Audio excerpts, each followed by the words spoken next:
Welcome back friends. आज हम देखेंगे inbreeding depreciation. Okay, depression, sorry, inbreeding depression देखेंगे। तो इनब्रीडिंग डिप्रेशन जो होता है, जो बहुत बच्चे उसमें कंफ्यूज होते हैं कि एक्चुअली में होता क्या है।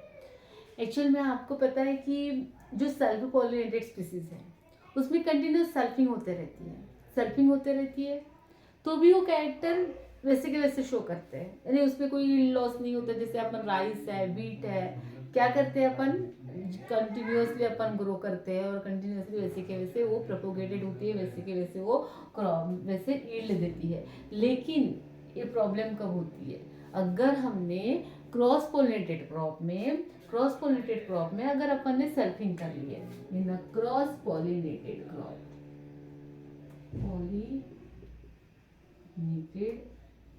क्रॉप्स में क्या किया हमने, सेल्फिंग किया, तो क्या हो जाता है, loss of vigour and fitness, decrease हो जाती है और लॉस हो जाता है, decrease of vigour and fitness.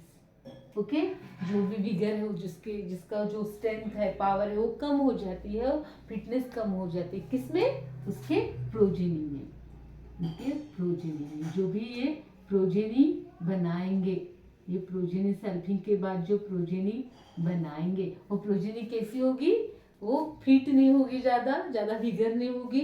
यानी सपोज वो पहले 100 kg ईल्ड देती थी, अब वो 50 kg पे ही शांत हो जाएगी। 50 kg देखिए, वो पहले 10 ब्रांचेस पैदा करती थी, अभी उसके पास सिर्फ 5 या 4 ही ब्रांचेस बचेंगे।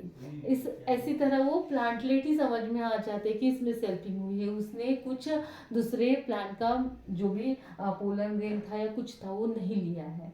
तो उसको बोलते हैं, ये जो प्रोसेस है, that is the decrease of loss of the vigor and fitness, that process is called as the inbreeding depression or depression in the vigor and fitness। इसको क्या बोलेंगे, depression, depression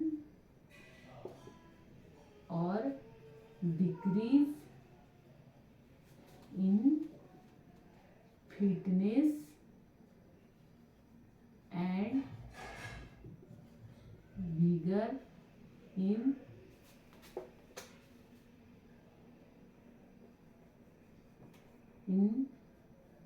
the progeny obtained by continuous selfing in cross pollinated crops. तो actual में क्या होता है, जो self pollinated crops होते हैं, जो मोस्टली क्या होते हैं, होमोजाइगस होते हैं, यानी हर एक इसमें सेम सेम जाइगोट्स होते हैं, जैसे ए रहेगा, इस तरह से होते हैं। क्रॉस पॉलिनेटेड में क्या होता है, थोड़ा मीडियम जाइगस रहते हैं, यानी जाइगस तो होते हैं लेकिन वो रिकॉम्बिनेशन के जाएंगे तो उसमें समझ में नहीं आता कि कौन सी इसमें क्या जाए। तो फिर कभी कभी क्या हो जाते हैं, जो रेसेसिव वाले जीन्स है वो एक ही क्रोमोसोम पे जाके सेटल हो जाते हैं। इस वजह से क्या आता है, ये इनब्रीडिंग डिप्रेशिएशन आता है। क्यों आता है, because the settlement of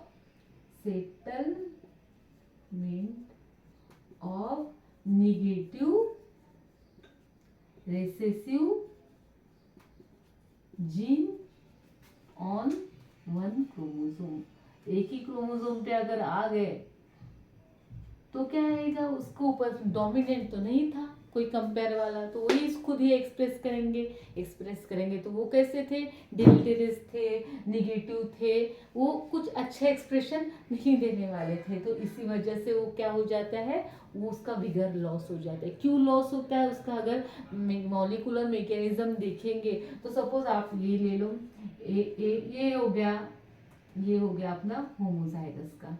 okay, homozygous का अपन ने 3 एलील वाला ले लिए,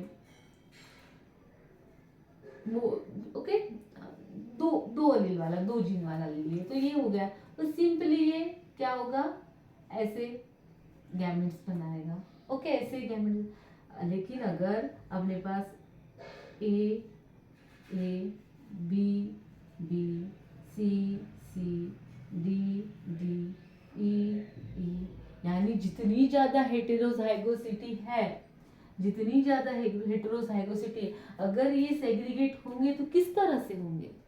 is it properly can segregate? अगर कहीं कहीं पे पूरे के पूरे अगर ये वाले ही जीन आ गए ABCDE, तो ये तो पूरे डिलीटेरियस इफेक्ट कर लेंगे, यानी ये कैसा होगा? इनब्रीडिंग डिप्रेशन होगा। ओके, और उससे भी ज्यादा हेट्रोजाइगस कौन होता है? Asexually propagated crop. Asexually propagated जो क्रॉप होते हैं वो सबसे ज्यादा हेट्रोजाइगस होते हैं, यानी इसके पास तो ए से जेड तक लिख लो भाई आप, और उसके बाद अगर उसका आप गैमेट्स निकालोगे तो कैसे निकालोगे? कौन सा गैमेट कहाँ पे जाएगा, कौन से प्रोजेनी में जाएगा? इसी वजह से जो हाईली हेटेरोजाइगस क्रॉप होते हैं, यानी जो प्लांटलेट होते हैं, जो असेक्सुअली प्रोपोगेटेड प्लांटलेट होते हैं, इसी के वजह से हम उसमें सीड प्रोपोगेशन नहीं कर पाते हैं। कुछ में तो सीड नहीं फॉर्म होते, लेकिन जिसमें सीड फॉर्म होते हैं तभी भी हम क्या करते हैं, जैसे शुगर केन हो गया तो सीड सेट ही नहीं हो पाता, उसका प्रोजेनी बहुत वीक बनता है। इसी वजह से हम उसमें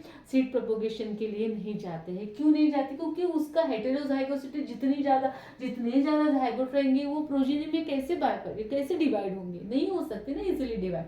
सेल्फ वाले तो इजीली डिवाइड हो गए भाई, अच्छे से डिवाइड कर लिया, इस वजह से उनका कभी विगर लॉस नहीं होता है उनके प्रोजेनी में, लेकिन इनका विगर तो लॉस होता है। इसी वजह से हम वो भी देखते होंगे कि जो ह्यूमन भी बहुत ज़्यादा हेटेरोजाइगस है, और आपने ऐसी कुछ यानी ऐसे कास्ट या कुछ ऐसे देखे होंगे जिसमें क्या होता है, जो क्लोजली रिलेटेड जो ये होते हैं क्लोजली रिलेटेड पीपल्स होते हैं, उनमें शादी वगैरह कर लिया तो उनके प्रोजेनी में मोस्टली जो जेनेटिक प्रॉब्लम्स होते हैं, तो इसी वजह से होते हैं। इसलिए भाई जितना आप यानी हाइब्रिड बनाओगे, जो इसमें इसलिए हाइब्रिड और हेट्रोसिस का प्रमाण ज़्यादा होता है, यानी हाइब्रिड बिगर होता है। जितना ज़्यादा जेनेटिकली डिसिमिलर पैरेंट में क्रॉसिंग करेंगे उतना ही ज़्यादा क्या होगा, आपका जो यफन जो प्रोजेनी होगा वो बहुत ताकतवर यानी बहुत स्ट्रेंथफुल रहेगा। इसी वजह से हम क्रॉस पॉलिनेटेड क्रॉप में क्या करते हैं, हाइब्रिड बनाने से बहुत ज़्यादा क्या हो जाता है, यानी जो हाइब्रिड ज़्यादा से ज़्यादा पावरफुल हो सकता है। हम ज़्यादा से ज़्यादा हाइब्रिड यानी हेट्रोसिस को एक्सप्लॉयटेशन कर सकते हैं। यानी अपन हेट्रोसिस और इनब्रीडिंग डिफरेंशिएशन को एज अपोजिट लिख सकते हैं, क्योंकि क्या होता है, हेटेरोसिस क्या होता है, हेटेरोसिस इज द सुपेरिटी, और ये क्या हो गया, इन्फेरिटी। ये क्या हो गया, डिक्रीज हो गया। ये क्या हो गया, superiority of F1 over parent. और ये किस वजह से आता है, क्रॉसिंग करने की वजह से। और क्रॉसिंग भी किसके साथ करनी चाहिए, जेनेटिकली। सपोज ए और बी पेरेंट है तो ये कैसे होने चाहिए, जेनेटिकली डिसिमिलर होने चाहिए, जेनेटिकली डिसिमिलर ही होने चाहिए, डिसिमिलर पेरेंट होने चाहिए। अगर सिमिलर है तो क्या है, सेल्फिंग है, डिसिमिलर है तभी तो क्रॉसिंग है। इस वजह से जितना वो दूर होंगे, जितना एक्सट्रीम होंगे, उतना ही उसका यफन क्या होगा, बहुत अच्छा पैदा होगा। जो हाइब्रिड होगा it will be give the more yield. Hybrid बहुत अच्छे से क्या करेगा, बहुत अच्छे से तैयार होगा। ओके, तो ये होता है इनब्रीडिंग डिप्रिशिएशन। और इसी वजह से हम किसके लिए नहीं जाते हैं, हम नहीं जाते हैं एक्सेक्सुअली प्रोपोगेटेड क्रॉप में सेक्सुअली प्रोपोगेशन के सीड प्रोपोगेशन के लिए नहीं जा सकते हैं। तो इसका ये जो जेनेटिक रीजन है, तो what is inbreeding depreciation, inbreeding depreciation is the decrease in the weakness and vigor due to continuous inbreeding, due to the continuous selfing, due to the continuous inbreeding और कंटिन्यूअस सेल्फिंग। और इसी को ही अपन inbreeding बोल सकते हैं, inbreeding